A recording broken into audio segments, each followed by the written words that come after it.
Las prioridades tienen que ver con resolver los problemas que creemos son los más complejos, los más profundos, y que en el caso colombiano tienen que ver con dos temas fundamentales: la paz, cómo eliminar las causas y los factores que provocan violencia, y la desigualdad.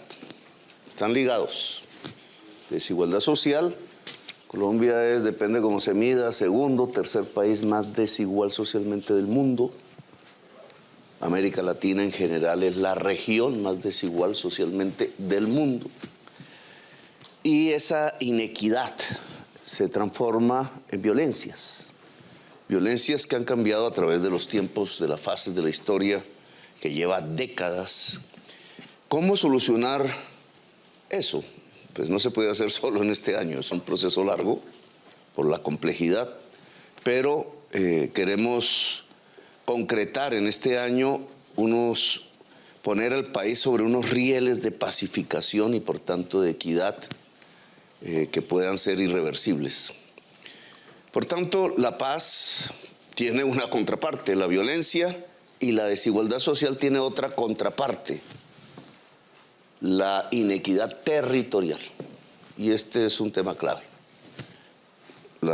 Colombia es un país que se fragmenta territorialmente, regiones muy diversas unas de otras, y parte de ese territorio, de esas regiones, son regiones excluidas desde hace siglos. Incluso, si me lo permiten, es la marca, la herencia que deja la esclavitud, modo de producción que en América toda pervivió hasta muy entrado el siglo XIX. Si yo cojo el tema de la violencia y lo articulo con el tema de la inequidad territorial, me da otra pareja de términos coherentemente con ellas que me parecen claves para el momento. La violencia está ligada a la economía ilícita en esta fase de la violencia en Colombia. Economía ilícita en territorios excluidos. Aquí es donde se liga la desigualdad territorial con la violencia o con la posibilidad de la paz. La economía ilícita es el producto, entre otras, en grandes rasgos, de una economía antidrogas, de una política antidrogas mundial, pero derivada de los Estados Unidos, que ha fracasado rotundamente. Y eso ha llevado a buena parte de la región latinoamericana a una crisis en la coherencia misma de su sociedad y de su democracia. Hay 1 millón de muertos, asesinados a través de 50 años de una política equivocada alrededor de las drogas. Y entonces, si yo quiero paz, tengo que superar de alguna manera la inequidad territorial, y eso me lleva a transformar economías ilícitas en el territorio por economías lícitas. Como sé que no tengo tiempo, entonces esa transformación me parece que es la clave en este año. Durante 2 siglos no ha sido posible la transformación del territorio colombiano excluido hacia regiones con prosperidad. Dejaría solo, y finalizo con eso, mencionando el caso del litoral pacífico. El litoral pacífico colombiano, primero, es la región a donde llegan los esclavos libertos, que se liberan a sí mismos, mayoritariamente negro.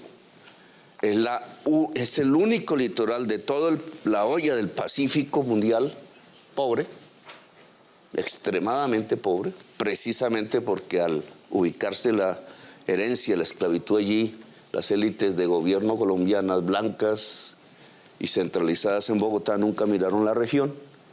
Esa región hoy es la zona cocainera más grande del mundo. De allí sale la mayor parte de la economía que consume el mundo y es la zona más pobre de Colombia. He ahí el reto de la transformación. Si China, si Japón, al otro lado, donde no hay una separación de una sola montaña, o California o Alaska, decidieran ayudar realmente, podríamos sacar esa región del Pacífico de su olla de pobreza hacia economías prósperas, no más cruzando el mar, y tendríamos una posibilidad de superación de la violencia. Dejo ahí. Gracias, presidente. Bueno, precisamente el Perú está presidiendo la APEC este año. Creo que esa va a ser una buena oportunidad para recalibrar las relaciones entre el Pacífico, entre la zona del Pacífico sí, hay más democracia. y América Latina.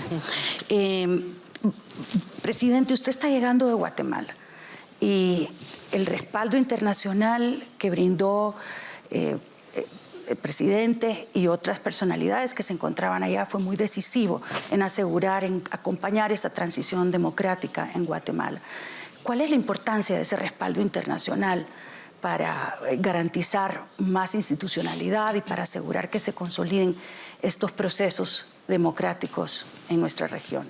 La historia de Guatemala y su realidad contemporánea es muy parecida a la de Colombia, por desigualdad social, por la fragmentación racial de la sociedad, el racismo, por los niveles de violencia que se han alcanzado, porque tuvo una insurgencia, una lucha revolucionaria larga en el tiempo, igual que en Colombia, porque hubo un proceso de paz, porque el proceso de paz se incumplió allá en Colombia por parte del Estado, porque hay una fiscalía que decidió destruir los cimientos mismos del voto popular y del mandato popular, porque el Estado se fragmentó, uno tratando de mantener una especie de criminalidad en el poder, que es la nueva realidad de la violencia en América, la captura del poder político por parte de la organización criminal, porque hay otra parte de la sociedad que obviamente y del Estado que no quiere eso y que quiere profundizar la democracia. Por todas esas razones,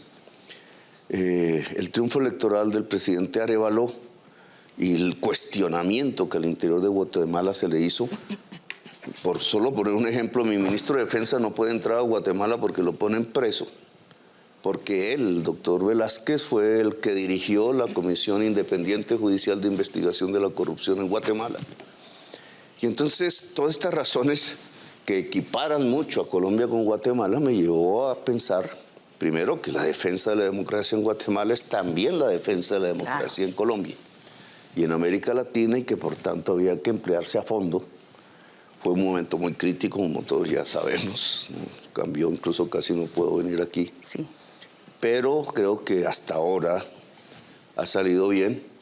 Guatemala, como Colombia también, necesita de, primero, un pueblo movilizado que defienda la democracia. Sin eso no hay nada que hacer.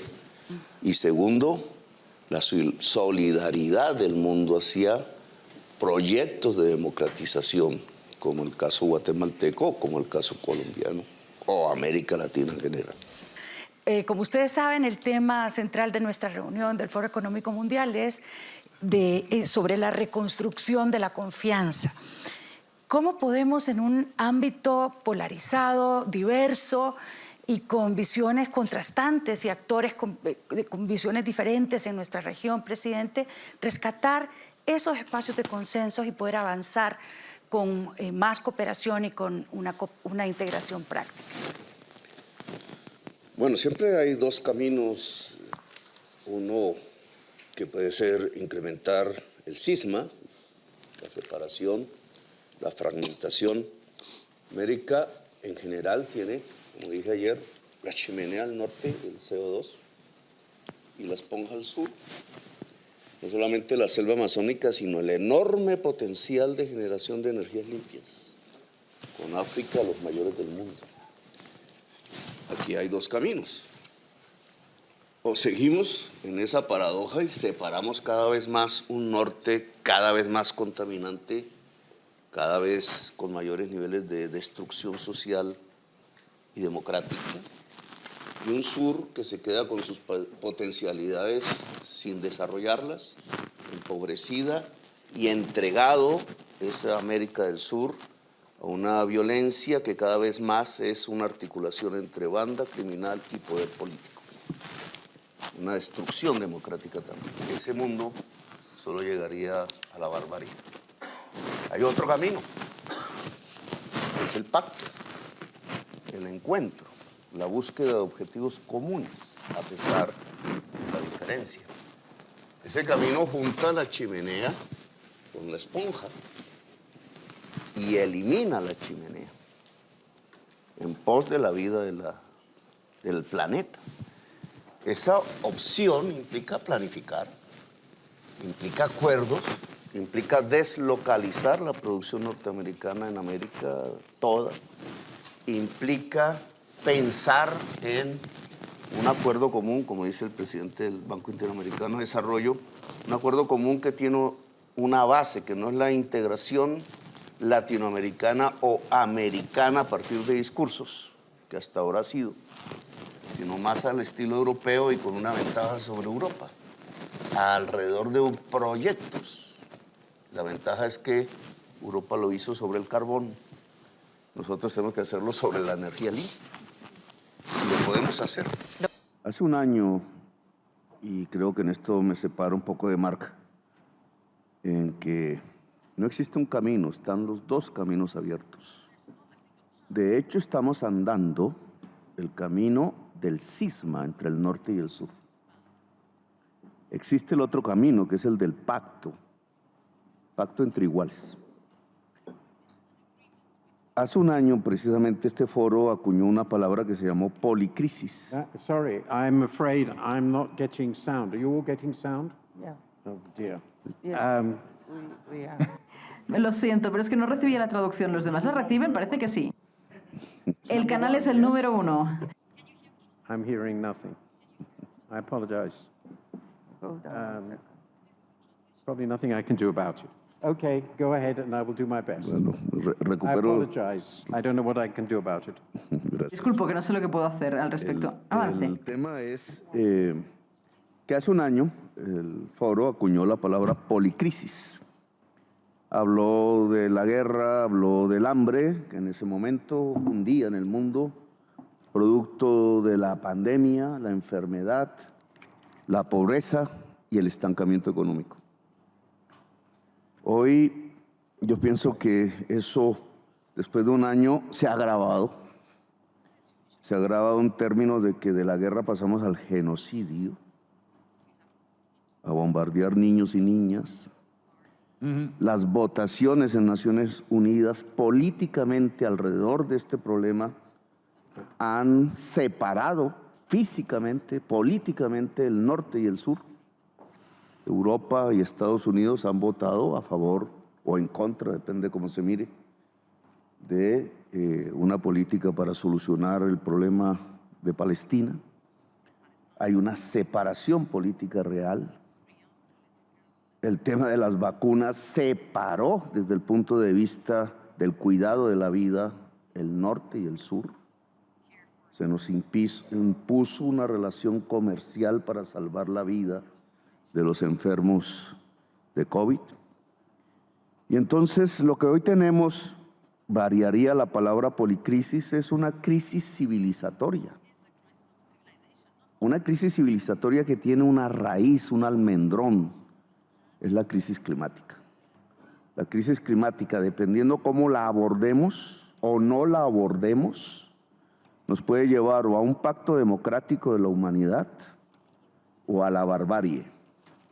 Yo le llamo 1933 global. 1933 fue el día que subió Hitler al poder, fue el año de Hitler en el poder. Puede ser uno de los dos caminos. Está cambiando completamente el paradigma mundial, político y económico, y por tanto social. La existencia humana está en cuestión, y al cuestionarse la existencia se cuestiona todo lo que se había edificado en los últimos 50 años, para bien y para mal. Por ejemplo, el concepto de cooperación, que es uno de los temas de este panel. Cooperación se construyó con la idea de un rico muy rico, un norte muy rico, un sur pobre, muy pobre, una idea de llevar dineros del norte al sur, yo le llamo limosna, en el sentido cristiano, y construir una buena conciencia mundial a partir de que el norte estaba ayudando al sur. Esa misma idea se está colocando en el centro de la solución a la crisis climática. Se piensa que la crisis climática se supera si hay una limosna del norte hacia el sur y las grandes discusiones de la COP han girado alrededor de ese tema. Los famosos 100.000 millones de dólares que se prometieron en el 2015 en París. Y resulta que ese concepto, ese paradigma de la cooperación hoy no es. Hoy se estrella contra la realidad de la crisis civilizatoria mundial. Y no solo porque las cifras son enormemente superiores a 100.000 millones de dólares al año para solucionar un problema de toda la humanidad, sino porque la realidad para superar la crisis climática, que es el almendrón de la crisis civilizatoria de hoy, es diferente y no pasa por la cooperación. Y me explico, y trato de ser breve. Las chimeneas están en el norte. Las chimeneas de CO2 están en el norte. Luego toca es apagar las chimeneas en el norte, en primerísimo lugar. Si no se apagan las chimeneas en el norte, las selvas del sur que sirven de esponjas se queman y entremos a un punto de no retorno, es decir, de definitiva extinción de la vida en el planeta. Es un problema crucial. El norte tiene que transformarse radicalmente desde el punto de vista económico y tecnológico para poder sostener la vida en el planeta en su conjunto. El sur es el que tiene que ayudar al norte en ese propósito, es al revés. ¿Por qué? Porque África y América del Sur son las regiones con mayor potencial planetario en generación de energía limpia. Y esto cambia completamente la geopolítica mundial. Nosotros somos los que podemos generar la energía limpia con la cual las chimeneas del norte se puedan apagar. Nos toca cooperar es con el norte. Y esto, digamos, ya más adelante entonces podremos hablar un poquito de qué significa el cambio entonces de las relaciones de poder en el mundo. Si vemos gráficamente las chimeneas que producen la crisis climática en el norte y la potencialidad de energías limpias en el sur, entonces el esquema cooperación, donaciones, limosnas del norte al sur no sirve para solucionar el problema de crisis, sino es la liberación de esa potencia del sur, que puede ser deslocalización de producción del norte al sur o algo más importante. La liberación de la potencia del sur en generación de energías limpias, que apagaría las chimeneas del norte, tiene que ver con un cambio del sistema financiero mundial. Por ejemplo, la OMC, la Organización Mundial del Comercio, debe supeditar su normatividad a los acuerdos de París, que deben ser vinculantes, no simplemente expresiones de buena voluntad. Si no, no cambiamos la correlación de fuerza que implica solucionar la crisis climática. O, por ejemplo, en el tema del sistema financiero mundial, la liberación de la potencia del sur para generar energías limpias y economía descarbonizada tiene que ver con liberar sus propios recursos. No necesitamos limosnas. Nuestros propios recursos están supeditados, están absorbidos a través del endeudamiento, de la tasa de interés y el servicio de la deuda que pagamos. Por ejemplo, Colombia paga una prima porque se le considera riesgoso, como Brasil, como Venezuela, como Ecuador, como todos los países de la selva amazónica. Lo riesgoso hoy no somos los países que tenemos la selva amazónica, son los países del norte, por varias razones. Ustedes representan más riesgos para la vida humana que nosotros. Nosotros tenemos la esponja. Por tanto, económicamente esa prima debería volverse cero.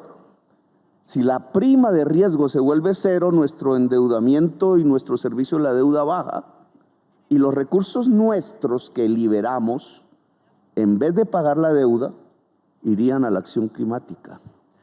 Si esto se hace en todo el planeta, que es una reforma del sistema financiero mundial, simplemente se libera la potencialidad del sur para generar las energías limpias y apagar las chimeneas del norte. Es el camino del pacto, no el camino del cisma. El otro es el que se está practicando hoy, que es el capitalismo de fortaleza que levanta muros y arroja bombas. Por ahí hay un cisma político en la humanidad. Por el otro lado, hay un pacto democrático de la humanidad. Si nos hace un comentario potente sobre lo que le gustaría ver, ¿qué piensa usted que podríamos hacer? Me gustaría ver dos cosas. Una es, indudablemente, el proyecto democrático en la humanidad está en peligro, inminente. Por eso hay que restablecer el poder del derecho internacional. Es una conquista civilizatoria y hoy prácticamente se ha vuelto pedazos. Hay que restablecerlo. La consigna libertad, igualdad, fraternidad que creó la Revolución Francesa ya no tiene sede en París, tiene su sede en Sudáfrica. Y esa es la nueva realidad. Y el otro punto que me parece que quisiera ver este año, ojalá, es el cambio de la dimensión para abordar la crisis climática. Los 100.000 millones de dólares de París ya no son nada. La cantidad que se necesita cada año es 30 veces superior. Eso implica el cambio del sistema financiero mundial. Si lográramos establecer una política por acuerdo de deuda, de cambio, de canje, de deuda por acción climática, podríamos llegar a esas cifras, 30 veces superior a lo que se prometió en París, generado con los recursos públicos de todos los países del mundo e invertidos en un gran plan Marshall de acción climática en el planeta Tierra para preservar la vida en el planeta.